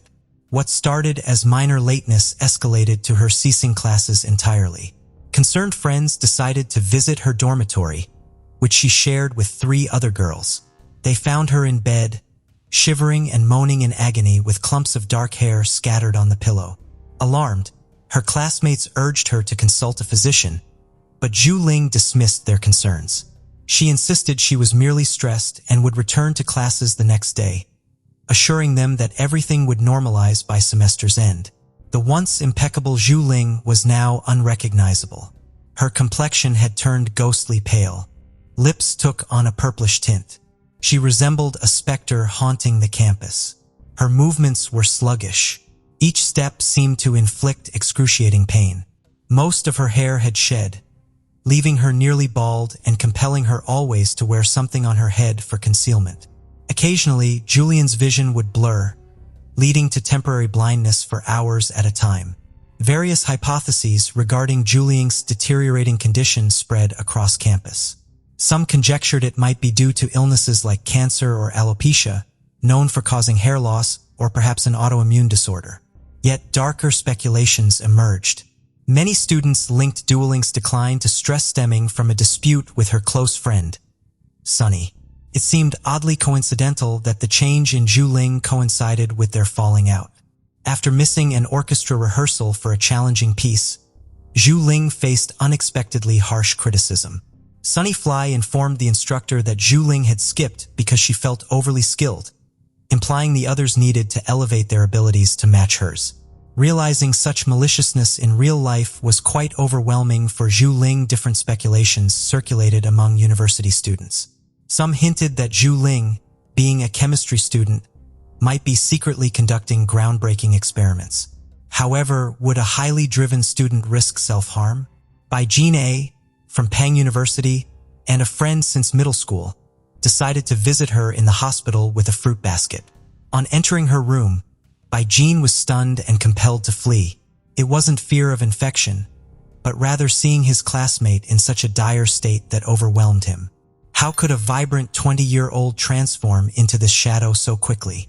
What illness could strip Zhu Ling of all she had worked for? The medical team found her condition baffling. Just months earlier, Zhu Ling had been in peak health. Now she lay almost hairless, connected to multiple machines with tubes protruding from her nose and mouth. Her body convulsed and face showed partial paralysis. A look of silent desperation marked her wide eyes. The sight was distressing. Even the slightest touch caused excruciating pain and more erratic movements. It seemed even her hospital gown tormented her skin. Sensing his friend's silent plea for help, Bai Jin read the desperate message in her eyes, a look he would never forget. Seeking answers alongside Zhu Ling's parents, Bai Jin probed the doctors for a diagnosis, but they were equally perplexed. They delved into the onset of her illness. Initially, about a month or two earlier, Zhu Ling experienced stomach aches, resembling spasms which came and went within a week. The pain intensified to the point that it forced her to bend over in agony. Often, she would lay on the ground curled up in a fetal position. Initially, her remedy involved consuming large amounts of Chinese herbal tea. Yet, the pain escalated, eventually causing her to lose consciousness. Zhu Ling, burdened by her demanding university schedule, delayed seeking medical attention, hoping the symptoms would subside. Then her vision began failing intermittently, first blurring and then completely vanishing for hours. Subsequently, her hair started falling out, an especially traumatic symptom for any young woman. The situation deteriorated further, leading to her hospitalization just days before Christmas. It was her first time in hospital care. During that month, her parents remained steadfast by her side as she received treatment. The medical team tested her for arsenic and mercury poisoning. However, the results showed nothing abnormal. Intriguingly, a doctor from a different hospital recalled a similar poisoning case from the 1960s and suggested the possibility of thallium poisoning. However, Zhu Ling denied any exposure to thallium in her studies. The hospital then reached out to Tsinghua University to investigate which chemical substances Zhu Ling might have encountered in her capacity as a chemistry student. Despite this inquiry, her medical records revealed no exposure to chemicals that could trigger such symptoms. This left her condition an enigma to the medical staff. Remarkably, after a month, Zhu Ling's health appeared to improve, and she requested permission to resume her studies. She was eager to sit for exams and anxious not to waste the entire semester. Her parents were adamantly opposed to her returning to university, fearing that stress was the underlying cause of her illness. Yet, Zhu Ling feigned significant recovery and went back to classes in February. Unfortunately, by March, her condition had deteriorated dramatically again, resulting in readmission to the hospital. This time, so debilitated that continued university attendance seemed impossible. She couldn't even speak. Jean, disillusioned with the local medical community's inability to provide answers, took the initiative. He reached out to medical experts not just in China but globally. Zhu Ling's symptoms were transit various languages, and he posted these on specialized medical forums online. In less than half an hour, he received his response. Over the next few days, around 2,000 emails poured in from 18 different countries. The respondents weren't mere internet users. Many were affiliated with national medical institutions and specialized in toxicology. The consensus among almost all of them was alarming. Thallium poisoning. The symptoms pointed to a deliberate, methodical attempt to poison Zhu Ling designed to inflict slow, excruciating agony. Thallium, a dense and highly poisonous metal, was once used in rat poisons, but has been banned in major countries including China and the USA. In the early 20th century, it was used as a lice treatment known to cause hair loss. Its array of symptoms is so vast that it often leads to misdiagnosis by doctors, and its detection is usually alarmingly delayed. Thallium doesn't leave visible marks like bruises or wounds, making it harder to spot. The poisoning unfolds in stages. Initial stomach discomfort escalates to severe pain, then trembling, headaches, insomnia, and temporary blindness. Subsequently, the victim experiences intense skin pain, akin to severe burns, where even the slightest touch feels excruciating. Clothing and bed linens become sources of torment. The final stage involves neurological symptoms, including involuntary motor disturbances, seizures, and partial or complete paralysis, culminating in cognitive decline and mental impairment. Tragically, in Zhu Ling's case, this meant a regression from a top student at China's most prestigious university to possessing the mental capacities of a 6-year-old child. BG Jen, in collaboration with Zhu Ling's parents, sifted through the multitude of emails and promptly conveyed their findings to Zhu Ling's medical team. Yet the doctors were skeptical of the diagnosis posited by online contributors. They emphasized that detecting thallium in the body without specific tests was not feasible. Testing for thallium involved sending the patient's blood to a lab equipped for such an analysis. Moreover, they pointed out that thallium is a rare, tightly controlled substance, not easily obtainable. The doctors also mentioned that if Zhu Ling's condition was indeed due to thallium poisoning, an antidote would likely be ineffective at this advanced stage of the disease. This revelation left Zhu Ling's family and friends in shock. The pressing question then became, who would want to harm Zhu Ling? A hypothesis emerged that the intended targets might have been her parents, given their high-profile occupations. Her father was a senior engineer at the national agency, a position that could involve sensitive information. Her mother was an engineer at a prominent Chinese company. However, this line of inquiry eventually reached a dead end. The primary task was to determine how the poison entered Zhu Ling's system, especially since no one else on campus exhibited similar symptoms. This rolled out the possibility of thallium vapors, suggesting that Zhu Ling either ingested or came into direct contact with the substance. Meanwhile, during Zhu Ling's hospitalization, her personal items were mysteriously stolen from her dormitory. The stolen items included her shampoo, contact lens case, lipstick, bath soap, and even her water glass. Intriguingly, the perpetrator seemed solely interested in Zhu Ling's possessions, an unusual incident in such a prestigious university's dormitory. With no surveillance cameras on campus at that time, an investigation was imperative. Students lived in gender-specific rooms, and access to the women's dormitory was restricted to current female students of Tsinghua University. Neither alumni nor graduate students or professors had entry into the living quarters of over 100 young female students. Police initiated a thorough investigation into over 20 vendors known to supply thallium, a substance still used in manufacturing optical lenses, electronics, and other products. Scrutinizing their procurement records, they discovered that one supplier had provided alum to Tsinghua University's chemistry department for research. The investigation revealed that only a select group within the university had access to this compound: 2 professors, 3 graduate students, and 2 senior undergraduates. Consequently, the perpetrator likely had a role in thallium-based experiments and had the opportunity to take personal items from Zhu Ling's room. As the investigation progressed, the professors and graduate students were quickly excluded as suspects due to their lack of access to the women's dormitory. This narrowed suspicion to the 2 senior students, 1 male and 1 female. Since the male student couldn't have entered the female residence area, suspicion fell on the female student. Astonishingly, this student was none other than Sun Wei, also known as Sunny. She was not only Zhu Ling's best friend and roommate, but now the prime suspect in her attempted murder. The situation posed a baffling question. Why would Sunny, with a bright future ahead, risk everything in such a serious manner? Acquaintances of both young women mentioned that Zhu Ling had recently triumphed over Sunny in the student elections. Sunny was not known for tolerating defeat gracefully. She possessed an argumentative nature and had deceived her closest companion on several occasions. As Zhu Ling advanced and received greater acclaim, Sunny grew progressively more agitated. Zhu Ling's individual performance at the Beijing Philharmonic served as a catalyst for tension in their relationship. Zhu Ling was attractive, highly skilled, and esteemed by both peers and faculty members alike. This probably fueled Sunny's jealousy even more. Sunwei was questioned for 8 hours straight before her parents came to take her home.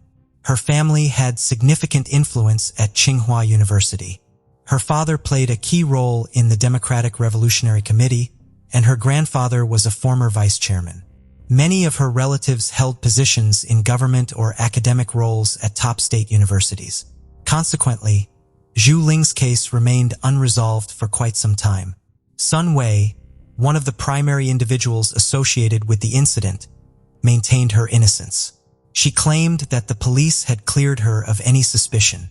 Regardless, Sun Wei legally changed her name and birth date, married an American, and relocated to the U.S., where she lived without restrictions.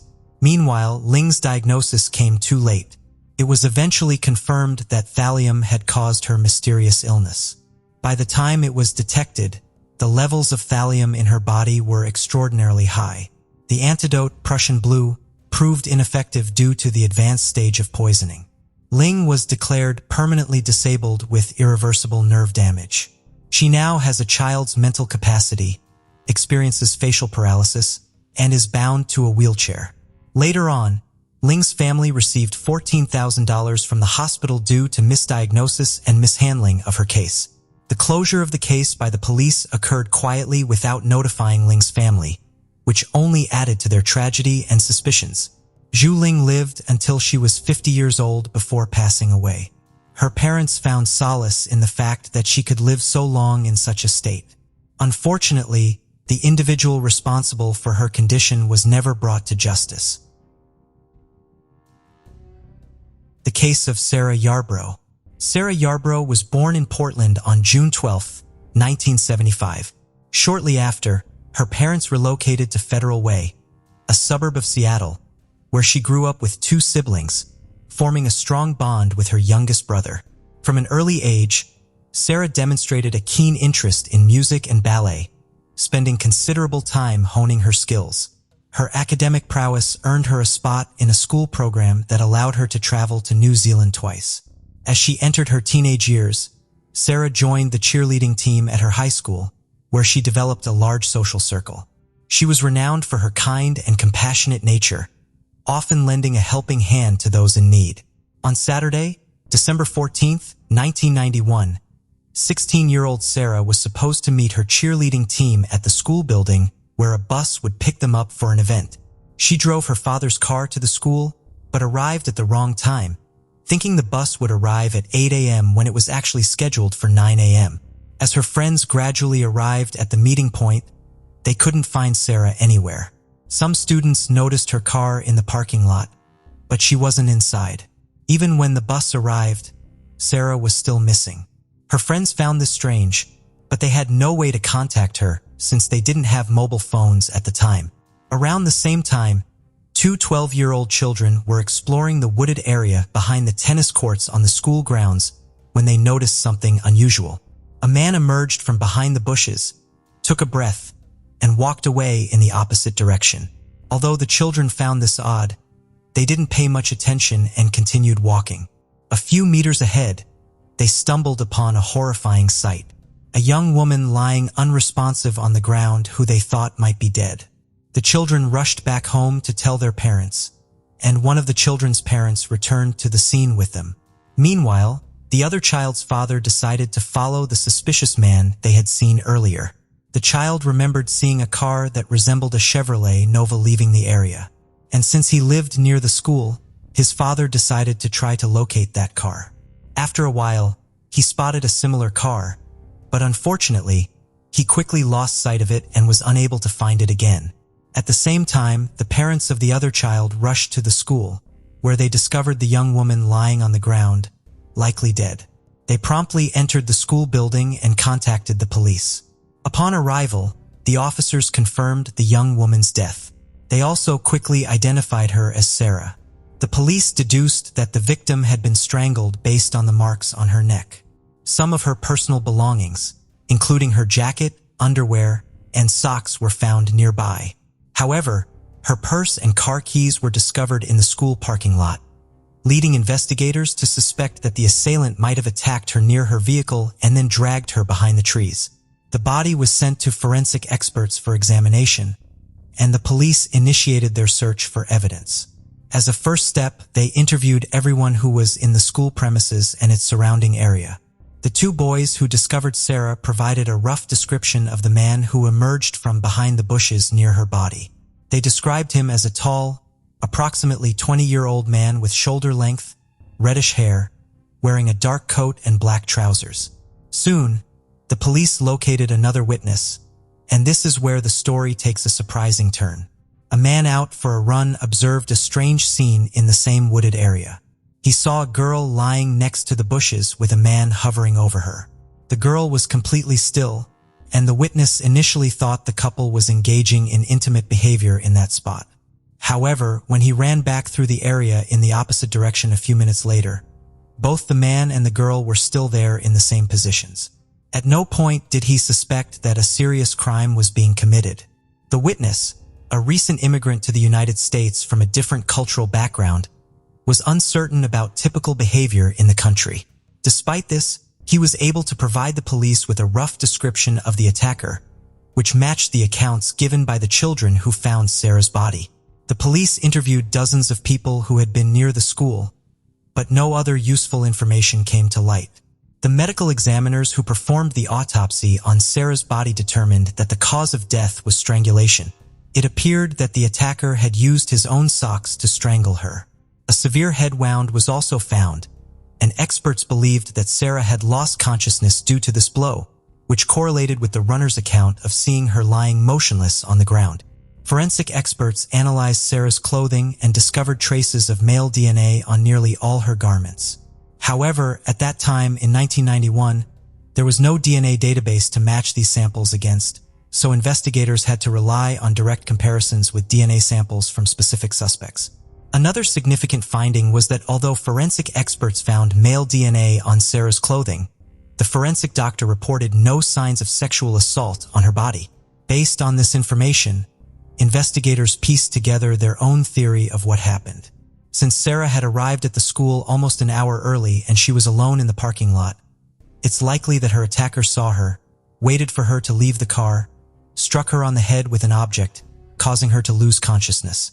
The attacker then dragged her body behind some trees where it was later found. The assailant removed some of her clothing, engaged in inappropriate acts, and eventually strangled her using her own socks. When the children who found Sarah's body reported the car, they thought the attacker had fled in. Detectives started searching for a Chevrolet Nova. They soon found one, but the driver proved to have an alibi.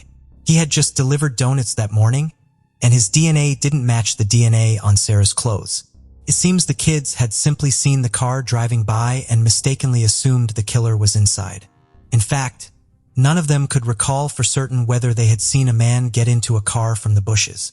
In the days that followed, police continued to search for witnesses and new leads, but made no significant progress.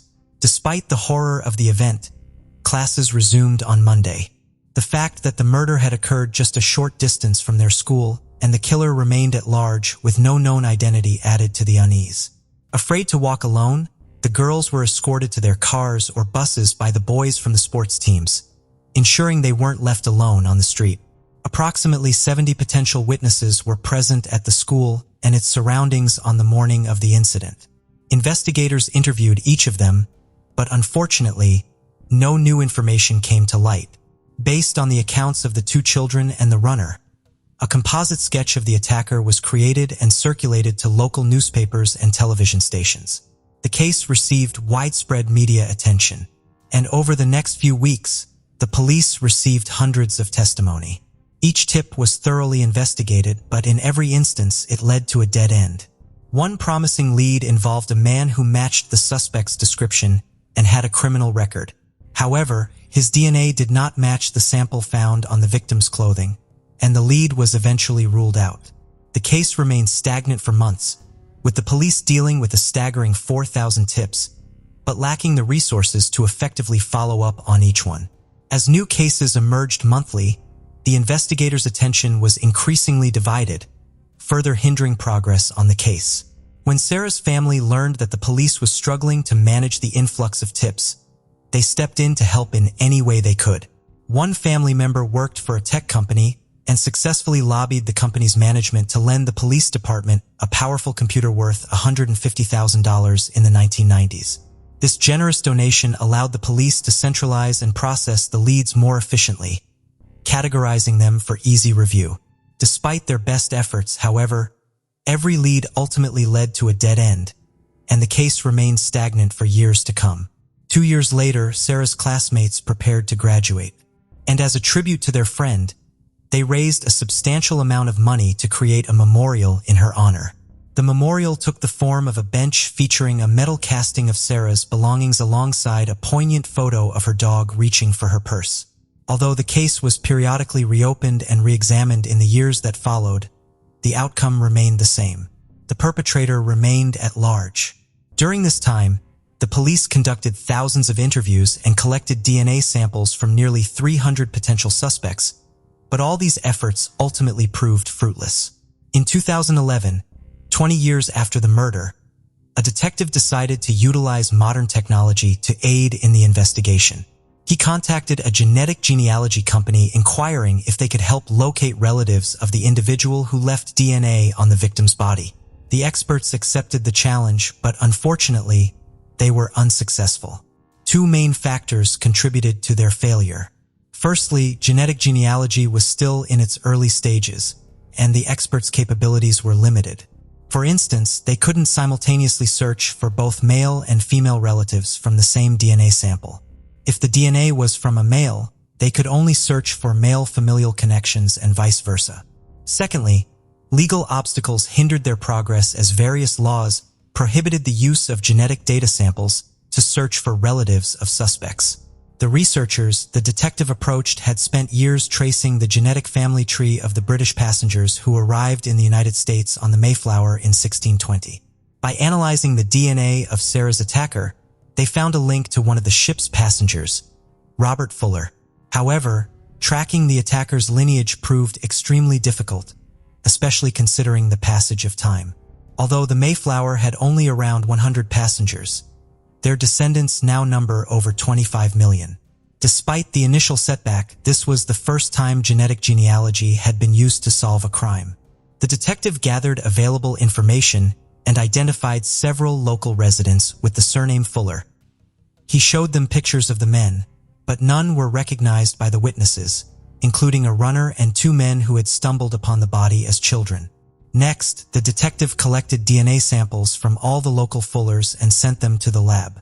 Although none of the samples matched the attacker's DNA, one surprising discovery emerged.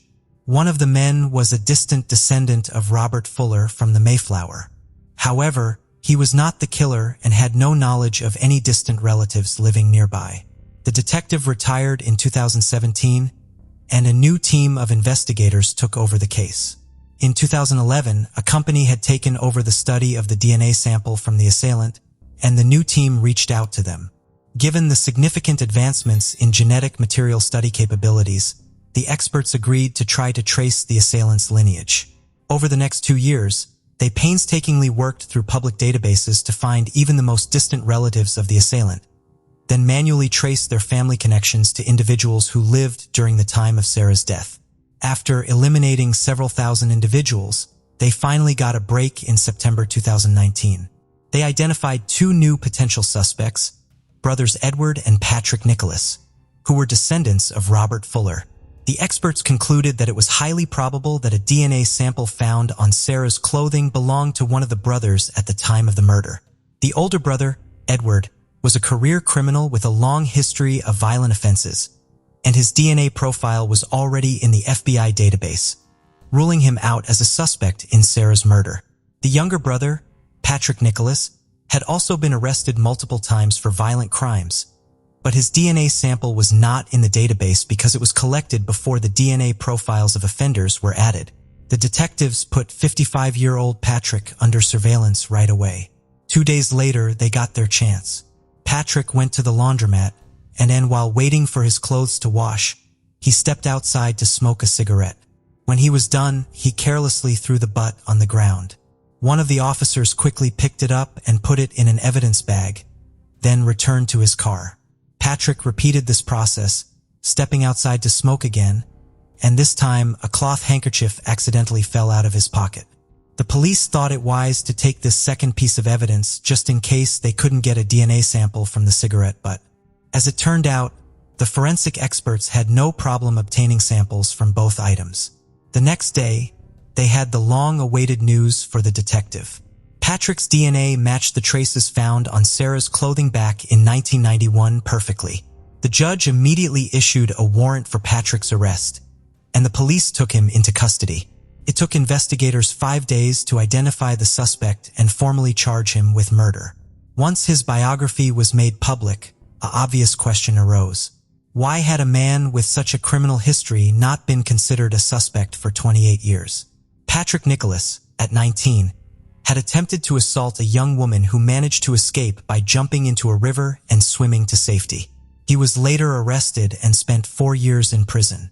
In 1994, he was arrested again for trying to assault a minor, but his DNA was not recorded in any database because the charge was not serious enough. Over the next 3 decades, his name never surfaced during investigations, and he didn't appear in over 4,000 leads. It was eventually revealed that genetic genealogy experts couldn't trace him back to Robert Fuller because Patrick was adopted and grew up with a different surname. One of the men who discovered Sarah's body when they were children in 1991 immediately asserted that Patrick was undoubtedly the same killer. He admitted that the incident had deeply affected him as he was only 12 years old when the body was discovered, and the perpetrator had seen his face for many years. The witness lived in constant fear that the killer would come after him, and only after Patrick's arrest did he finally feel safe. Patrick's trial did not start until 2023. Despite claiming innocence, the main piece of evidence, his DNA on the victim's clothing, was a major obstacle. His lawyer attempted to argue that the presence of Patrick's DNA did not necessarily mean he was guilty, but this claim was dismissed. The lawyer also questioned the accuracy of the DNA analysis, but experts deemed this entirely unreliable. In the end, Patrick was found guilty of first-degree murder without premeditation on May 25th. He received a prison sentence of 45 years and 8 months, effectively ensuring he would never be released.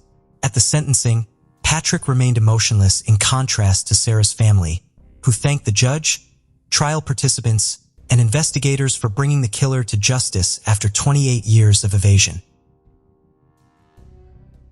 The case of Natalie Connelly. In the picturesque English countryside, a story of love and betrayal took a tragic turn, leaving a young mother's life in jeopardy.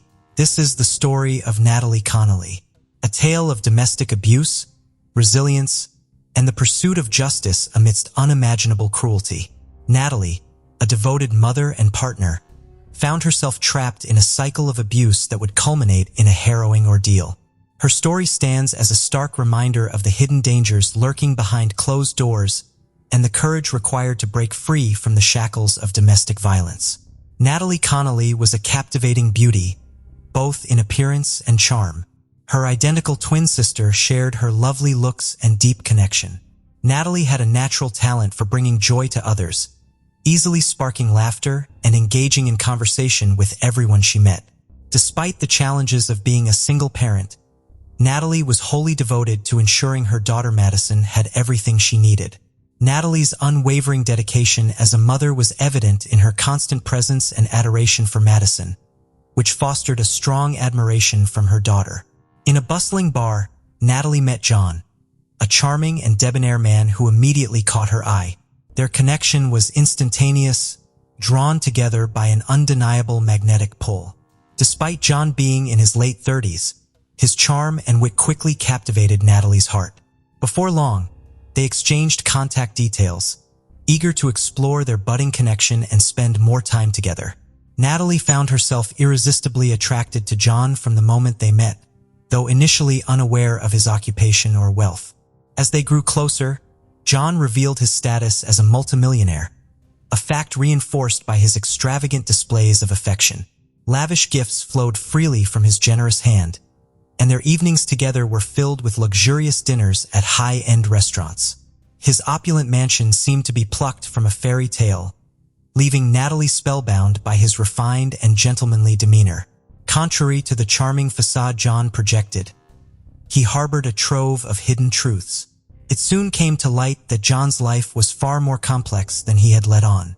Amidst his engagement to a pregnant partner with whom he anticipated their second child, John concealed the existence of 3 additional children. His involvement with Natalie was revealed to be an affair that persisted even as he navigated the dissolution of his prior relationship, ultimately choosing to redirect his focus towards her.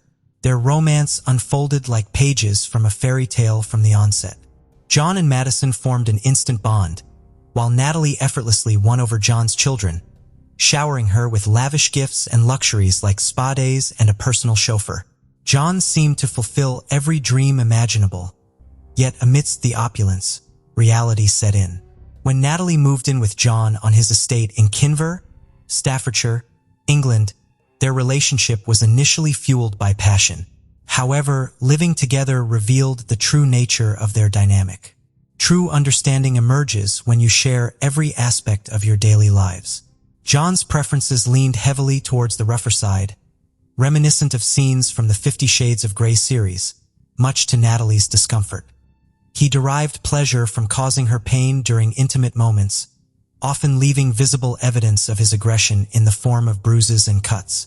The extravagant dinners and romantic gestures began to lose their appeal when Natalie realized the steep emotional cost they came with. What once seemed like a fairy tale now bore the stark reality of a tumultuous relationship. Despite her reservations, Natalie reluctantly acquiesced to John's demands during their intense encounters, driven by a fear of abandonment similar to what he had done to his pregnant ex-fiancée. Despite struggling with this significant issue, she found contentment within the relationship and hesitated to leave, fearing a return to the monotony of her previous life. Seeking solace and guidance, she confided in her sister and mother, revealing the wounds and bruises that bore witness to John's violent tendencies during their intense sexual encounters. While acknowledging John's prowess in the bedroom, she also disclosed the distressing reality of his penchant for inflicting pain. Natalie found herself torn between the pleasure John provided and the harm he caused. She was caught in a dilemma, struggling to reconcile her desire to maintain the lavish lifestyle with John and her dissatisfaction with the intimate aspect of their relationship. Signs of strain became apparent as both Natalie and John sought connections outside their partnership. John engaged in conversations with other women, while Natalie also found herself messaging other men. When John uncovered Natalie's exchanges, his reaction was one of fury. While he didn't hesitate to pursue interactions with women himself, he vehemently opposed Natalie's involvement with other men, revealing a glaring double standard in their relationship dynamic. However, he remained silent, masking any signs of unease. On December 18, 2016, John proposed what seemed like a normal evening together: drinks, watching a football game, and sharing supper. He ensured Natalie had an abundance of alcohol and even provided cocaine, though to a lesser extent than he consumed himself. This wasn't the first time he had orchestrated such a scenario, suggesting a pattern of behavior aimed at loosening her up before subjecting her to his despicable actions once they were alone at home. Natalie's heavy drinking on these occasions may have been an attempt to numb herself to the anticipated pain she knew she would endure once behind closed doors with John. For him, maintaining absolute control was paramount, ensuring he could fully indulge in his intentions towards Natalie without compromising his faculties. He meticulously regulated his alcohol intake, aiming to achieve a state of mild intoxication that wouldn't impede his actions during their sexual encounters. Following a seemingly delightful day out, culminating in a satisfying meal at one of their favorite establishments, John arranged for their driver to transport them home. However, beneath the facade of normalcy lurked John's sinister and malevolent intentions for that day. Natalie's intoxication was clearly evident, and the meal had not helped sober her up or absorb the alcohol. Disoriented, she stumbled out of the car upon their arrival home, inadvertently leaving her phone behind. The responsible course of action would have been to provide her with water and guide her to bed to sleep it off. However, John Broadhurst had far darker intentions in mind. Upon the driver's return with Natalie's phone, it remains unclear whether John accessed her messages. Subsequent toxicological testing and autopsy results painted a grim picture of Natalie's state. Despite her incapacitation, John was resolute in his desire for retribution, disregarding any potential consequences. Natalie became the unwilling recipient of his brutal advances as he orchestrated her suffering to inflict maximum harm. He subjected her to a barrage of violence, including punches, kicks, stomps, and the act of throwing bleach at her face and genitals. To compound her agony, he used a bottle of carpet cleaner as a weapon, twisting and tearing at her. Once he had finished his cruel assault, he abandoned Natalie, naked and blooded, at the base of the stairs, her skirt pulled up around her waist, left to succumb to her injuries. She lay in a pool of her own blood as John callously retreated to bed. Hours later, upon awakening, he discovered Natalie lifeless, having succumbed to the numerous horrific wounds inflicted upon her, totaling a staggering 40. John's subsequent actions, including his unconvincing performance during the emergency call for an ambulance, revealed his warped psychological state. His detachment and lack of remorse were chillingly evident, as he casually informed the operator of his futile attempts at CPR, referring to Natalie's lifeless state with callous indifference. Following Natalie's pronounced death, he was apprehended by authorities. In a feeble attempt to justify his heinous deeds, he offered the excuse of rough sex gone too far, claiming innocence and alleging that Natalie had actively consented to the extreme acts inflicted upon her.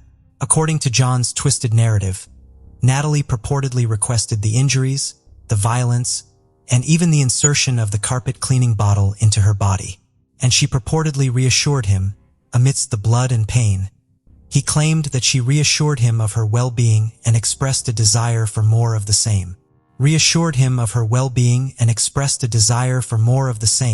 Painting himself as a mere pawn in her tragic demise. John attempted to deflect responsibility by asserting that Natalie willingly participated in rough activities, claiming they had engaged in similar encounters numerous times without issue. When questioned about leaving her partially clothed at the foot of the stairs, he offered the feeble excuse that it was a routine occurrence and that he had never provided blankets, as the house was consistently warm throughout the proceedings. John displayed a notable absence of remorse or contrition, instead placing blame squarely on Natalie's shoulders. Despite being found guilty of manslaughter, he received a lenient sentence of 3 years and 8 months, serving only 22 months before regaining his freedom. The Natalie Connelly case sparked widespread criticism, leading Fiona McKenzie to launch the We Can't Consent to This movement. McKenzie aims to ignite discussions on sexual assault and eliminate the rough sex defense, which trivializes violence in relationships.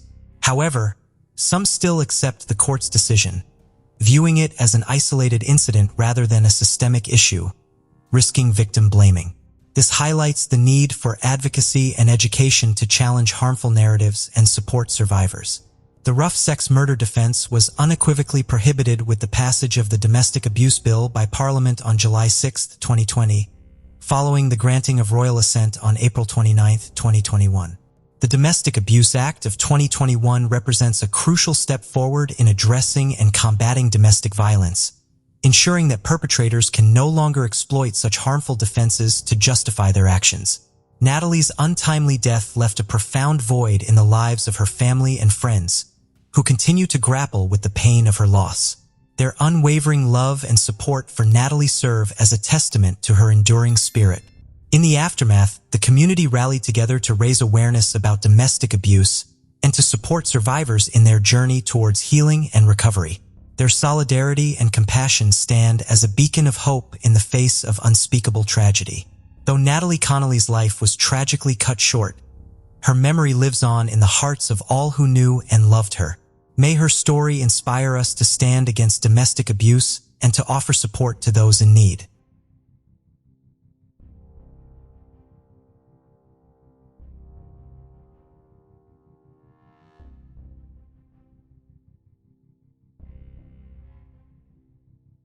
Thank you for joining us on this journey into the depths of unsolved mysteries.